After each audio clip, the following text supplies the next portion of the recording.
Well, welcome back to Crowley House Flower Farm. This week, I cannot believe it. I am telling you, I am shocked myself, but we are starting spring crop already. So it is the end of August, 1st of September, and we are already starting our anemones because that's the first thing that we are cutting, and we need those for our mixed bouquets. Today, what I'm going to be doing is soaking all the corms and getting ready to plant them into trays of soil so that they can get started. One of the things about anemones, and they can be challenging, is because when you soak them, if you soak them for too long, you can get mushy or them not, they are too wet. They just go mushy and gross, and then they smell really bad. They smell like bacteria, and it's really disgusting. It's kind of like our comfrey tea that I made. It's kind of like that.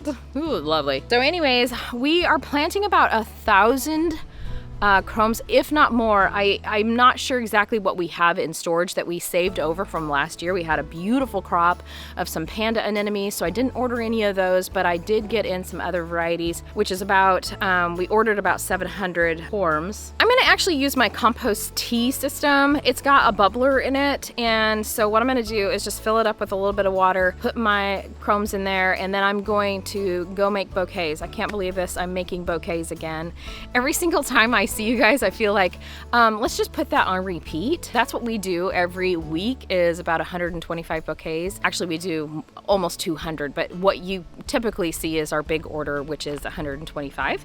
So we are putting those together today. I'm soaking these. On the list is to get them into trays of soil, get them sprouting so we can get them into the new greenhouse. So the new greenhouse is a single wall plastic, so it gets colder and it will freeze in there. So I'm using or putting in plants that will tolerate some frost, and anemones are really good for that. The other thing we're putting in there is some tulips, and the tulips are on their way as well. We do have some new very special varieties of ranunculus coming. I'm gonna save that for the next video. Hopefully they'll be here by then, but we ordered some really nice ones, some fancy ones, the big heads, beautiful colors, mainly for weddings and events that we have going. We got a huge list of weddings and events next year, so I'm excited to have those on board for early spring. And then we also have ranunculus for just like all different colors for our mixed bouquets. We do 2 different styles. Anyways, oh my gosh, I feel like that was a mouthful and I'm just jabbering and jabbering away to you, but I thought I would go over the list. We got this lovely FedEx package with all of our anemones in it. So I'm gonna go over the different varieties and show the colors that we're growing, and then also taking you through us putting them in some into that tea compost system, soaking them for a couple hours. I'm only gonna do about 5 hours, which we've got to go cut in the woods for some fern, put the bouquets together, and then the last thing we're gonna do today is get these into trays of soil and get them going in the greenhouse. So we're just gonna get them all lined up, and that's going to be the start of 2024 season, is starting with anemones. I've done this long enough to know that we have this cycle that goes and goes and goes, and it's getting easier and easier every single year. I'm not having to think so much. I just have the standard orders, the things that we do, and the product is sold. So that's one thing I'm super lucky. We just can't seem to grow enough flowers, even in this challenging year of 2023 when people are feeling the recession and kind of the strike back a little bit. I could grow 3 times as much as I do, or if not more, and it's sold. So I am thankful, super thankful for that, because I know a lot of folks are challenged in areas that they live. We just happen to live in a very conducive area for flowers and selling flowers, and amazing support from a lot of local businesses, and there's just a lot. So I'm excited to be planting in our new raised beds. We have the no dig system that we're going with. There's more on that and why I'm doing that, and maybe I'll explain that later, why I'm going to that system. I'll explain that later at the end of the video of why I went that direction, because some of you had that question, and it's a little bit of a story. It's more of a personal story, but I'll share it with you since you're friends with us, but you're our YouTube family. But anyways, okay, so on to the varieties that we have chosen. Okay, so I'm starting off with our pastel mix. So this is Anemone Galilee, which is a pastel mix. We have, this one's a really fun one because it's a bicolored. There's no one bloom the same. It's got like a cherry colored lavender, whites, kind of like those mauve-y, blushy colors, pinks. And it just kind of is one of those things that plant can produce and beautiful blooms. Really popular with weddings, really popular with wedding floral design, and also in our mixed bouquets if I need to. So I can go that direction because people eat that up. I mean, that just looks gorgeous in anybody's design decor. The stems on the Galilee are about 12 to 18 inches long. They have about a 10-day vase life, longer sometimes if you cut it at the right stage and also put in a little bit of flower food. So I've done some videos on cutting these. It's just kind of like where that little ruffle on the edge of the anemone is down just a little bit, and that's perfect. It will give you that really long vase life. Super cool. The other anemone I got in the Galilee was the red, and so this is just a classic red. And I love that look. In a farmhouse kitchen, just beautiful. So sometimes a straight bunch of red will be just what a client wants. They just want that pop of joy on the counter in the kitchen or something like that. But they also go really well in our mixed bouquets. So I got some Anemone Mariannes as well this year, partly because they've got this really large flower head that kind of wows people, and it also has a very sturdy stem. They're very resistant to botrytis. We don't tend to have that issue here on this farm with the anemones, but that can be an issue, so if you deal with it, this one might be a good variety for you to choose. Now, I got a blue in that one, and I love blue, as you know, it's one of my favorite colors, and I love this blue. It's deep and it's just eye-catching, kind of velvety blue. So that's really fun. So those will mainly go into our mixed bouquets, and sometimes when we're doing a blue and white wedding, which you've seen us do in the past, it'll go into that. So I got a beautiful lavender as well, and lavender is just this yummy color, also a little bit on that velvety side, beautiful. Again, it will go into mixed bouquets, also does really well as far as a designer goes. So if we're doing some events that have that purple, blue, lavender's cool tones with, you know, tulips, and you know, the combinations are endless, but it's absolutely stunning. Love that one. So we also got some more panda anemones. So that's the black and white one, super popular as well with homeowners which want to just add that pop of beauty into their kitchen. And also I got a albino, which is a white, it's white on white. So the panda has the black center, white petals, and the albino is white on white, which I like the white on white for weddings. Sometimes with the black center and the white, they look great on their own, and sometimes in bridal bouquets, very sparingly. I feel like they're really strong. I don't know what you think about those, but let me know if there's a particular variety that you like to grow of the anemones. If you plant them in fall, if you plant them in spring, a lot of times we do 2 successions. So a lot of times we're planting now, and then we will have a secondary crop that will come on later in the season. So my fingers are crossed that I will have these for Valentine's Day. We will see, because those red ones are gonna be great. The red and whites are awesome. So I'm gonna plant them in the new greenhouse where we sprayed in all that beautiful compost soil mix. So that'll be the first crop that goes into that tunnel. The other one will be our beautiful, we did some chilled 9 series of tulips. So those are gonna go in that greenhouse as well. Along with some crated tulips that I'm going to move out of the tunnel. It's just, I have this little thing that I'm doing this year with the tulips.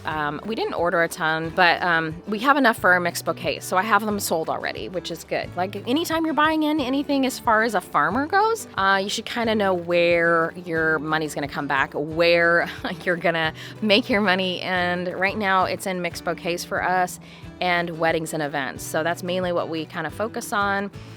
We also do some bucket sales and things like that. But anyways, okay, so let's get these going, and I'll show you kind of our system on starting our anemones so you have 100% success. Well, maybe not 100%, but you know, good success. So I'm in the greenhouse, and I have a couple things I was going to go over with you, but I saved a whole bunch of these mesh bags from our tulips last year. They work really well to keeping varieties separate when you're using a big like bubbler or something like that. You don't have to use a bubbler. Sometimes I just put the corms in, stir them around, they're good, you know, just come back to them every half hour or so, just to put some oxygen into the water, just create little bubbles. So what I'm gonna do is, got my pen. This is a handy dandy marker that stays permanent. I'm gonna write the name of what it is because those are in paper bags, and then I'm gonna put them into their bags so that way I can get all of the varieties in soaking at one time, since I have Emma and Riley here and they're gonna help me get them into trays today. So that's what I'm gonna do.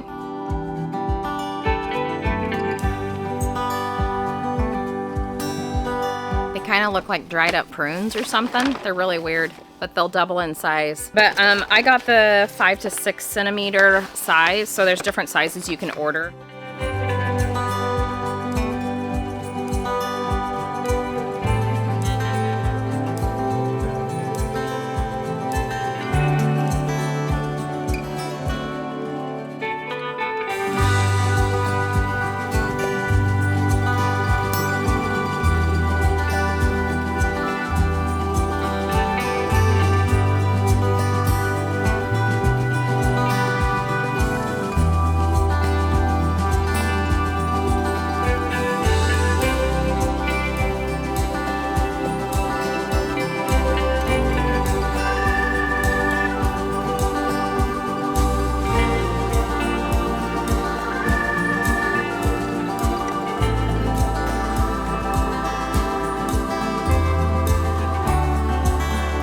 So I always feel like I am multitasking on the farm, and that's a good thing. You learn that over time because sometimes you can get tunnel vision. But we're gonna go to the woodlands and get some fern for the mixed bouquets and then start on the mixed bouquets. We had a little issue with getting our paper that we normally like, and it's supposed to come today. We'll see if it arrives in time. So what we're gonna do, plan B, will be to make the bouquets and then get them going, and then without wrap on them, and then wrap them up when UPS gets here.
So we've had a bit of rain the last couple days, and so the moss is looking fantastic.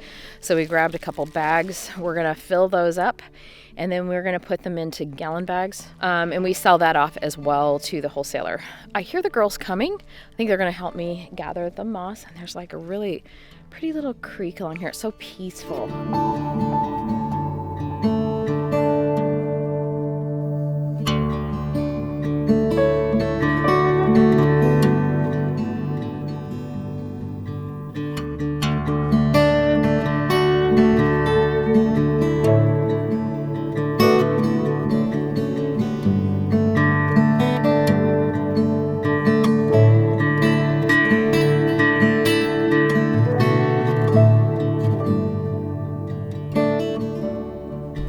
It's always really entertaining going to the woods with the girls up here. It's so funny.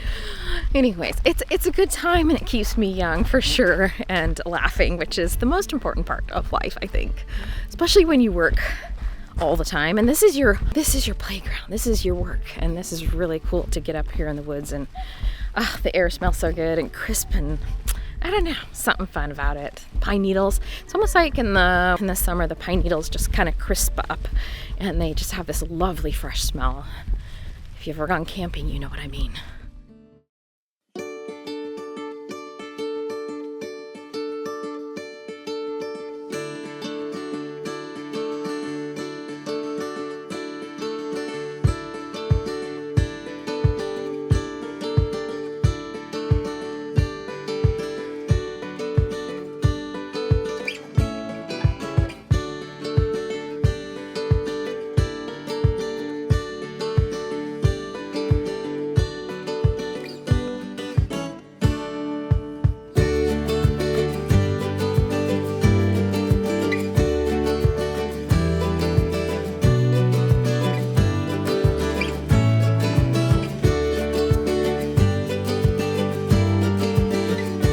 Okay, bouquets are done and in the cooler. We're gonna take them up tonight, but I'm gonna get on to the rest of the anemones really quick and get them potted up. I think Emma's working on them right now.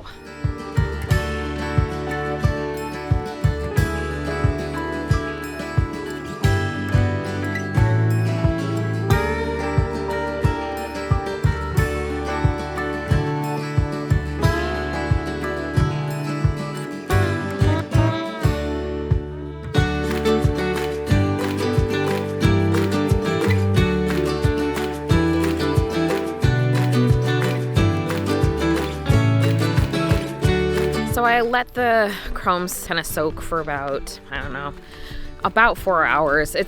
Generally they like you to do it for 3 to 4 hours until they kind of plump up. So I did that, pulled them, and now I'm gonna just put them in trays really quick.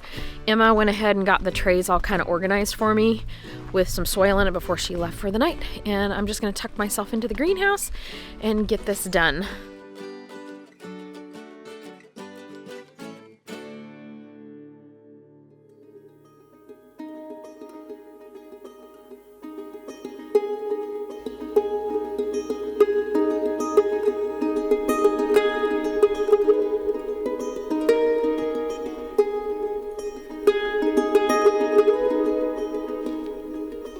So I've got several trays done. I've got 2 more to go, but I just wanted to show you guys. That one got turned wrong. This is the corm that it's got like a little pointed side. I don't know if you can see that very well. I'm trying to show you in the sun. And then it's kind of flat top to it. That flat top is the top, and then the pointed side goes down. It's almost like a upside down witch's hat. Here's another one. They're just kind of really oddly shaped. And so you just kind of have to guess at what side is up and down, but they definitely have that shape to them, almost like a little pyramid or a witch's hat, that you would stick that end down and the flat side up. So I have had some that just, like they get in the ground backwards, upside down, turned sideways. They still germinate, so it's not the end of the world if you get it wrong. For the most part, that's kind of how you want to plant them. Now the soil is not too moist. Emma came and filled these and she just added a little bit of moisture to them. The key to success in sprouting these anemones is that you want to monitor that moisture level. You don't want it to get too dry and you don't want it too moist. The too moist is the problem. They get gross and disgusting, and if you've ever had one do that, it is just awful. So they get kind of gushy and gross and they smell and Anyways, I am just finishing up. I got 2 more trays to go and then I'm gonna head in for the night. It's a beautiful sunset tonight.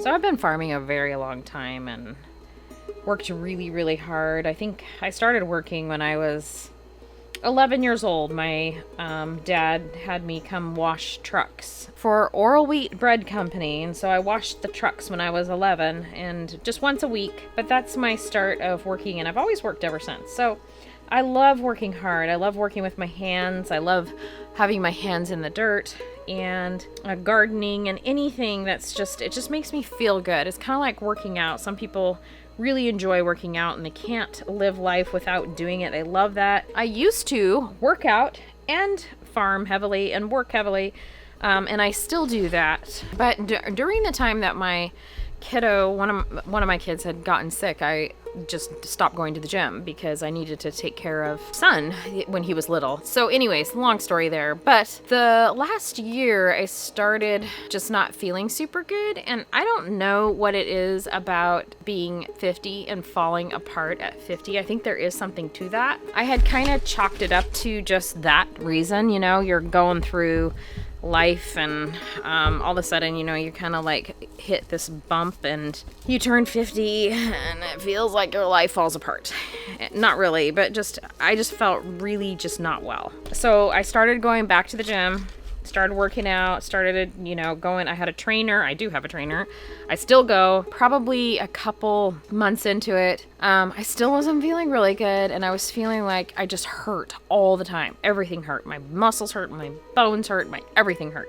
And so then this last spring, when I think there's a video back a while ago where I thought I broke my finger, one of my fingers, but my hands and joints had been kind of swollen for a while. Long story there. We had been gone and I was signing some books, and I went to go sign the book and I wrote like a little kid and I just couldn't even hold the pen. What's going on? And when I said they were going to do more tests, so they did some tests and they figured out that I have some sort of autoimmune arthritis, which doesn't surprise me. I mean, I'm hard on my body. I have osteoarthritis and an autoimmune arthritis. I eat really well, eliminate as much as I can as far as, you know, dairy. We just don't eat a lot of dairy. My son has an autoimmune disease as well, so I kind of understand all of that. So I eat really well, I do all the things, but it's still, there's days where my hands just don't want to work, don't want to open things. They just kind of are painful. That's the only part that's really kind of bothersome some days, and it's not even that many days. So what I've done is I put in those raised beds. I mean, we were planning on doing it anyways, partly because I just felt like it was just really hard, physically hard, or starting to get physically hard for me to work in the ground all the time. And our farm is so small that we have to like just do labor, body labor, which I don't mind. I absolutely love. But I had a few weeks where I was just like, I couldn't even tie my shoe. I could barely get dressed by myself. Obviously, I cried a lot because I thought, you know, here I've done this farm. I've put this farm together and I'm going to fail. I'm going to have to stop doing what I absolutely love. So I didn't share it for a while because I couldn't talk about it without crying. Now I'm fine. You know, it was one of those things where it just kind of hits you like, holy cow, I am getting old, I guess. I don't know. And, you know, that you can't just keep going and going and going. But I am determined to keep going. So maybe that's one reason we put in those raised beds, because I am not going to let this get me down. I'm going to the gym. I'm lifting weights. I'm super proud of myself. I lifted 155 or 160 on a deadlift. So I'm pretty proud of that. And I'm still working on it. I'm going to get up there higher than that, because I could lift it and I was fine. But I'm still going to there's times where my hands feel super weak. Anyways, so that's the reason for the raised beds that we're putting in, with just soil that I can do a no-till kind of method on. And I'm just simplifying the farm. I brought everything back here on the farm. We were off farm. We were farming really big, and I just scaled some things down and gave the girls different tasks and opportunities. Gave Braden some opportunities and tasks, and I'm still doing all the things. I'm still enjoying everything. I still do things that, nothing's really changed. It's just that there are days that I wake up and I'm like, my hands aren't working today. And I just tell people, like, here on the farm, it's like, oh, can you open this bottle? Or I know there's things that I can get to help me, like, open things. And I can go on medication. They suggested that, but I haven't gone there yet. I'm still thinking about it. My son's on stuff like that, and so I understand it. But it's not that bad to the point where I'm like, holy cow, I can't even function. So I don't know if diet, I really would like to do it with diet and just a few other things first to see if I can get it under control, the inflammation down. Everyone agrees. Everybody's on the same page to try diet. So that's my story. That's why I put the raised beds in. Okay, done with the anemones for tonight. The sun has set. I'm going to go in, and I've got a little more work to do on the computer. Well, thank you so much for following along today with us as we started our spring season for 2024. I am so glad you're here with us, and I'm excited for this next year because we have all that new growing space and it's just going to be amazing. So I am looking forward to having you with us as we transform that into beautiful, beautiful blooms. And yeah, it's just kind of cool. I'm excited. So it's a long time coming. A lot of hard work went into that. A lot of pennies were saved. And anyways, the farm is growing and I'm just glad you're with me. So much success in all you do and grow, and we'll be seeing you shortly back here at Crowley House very, very soon. Bye-bye.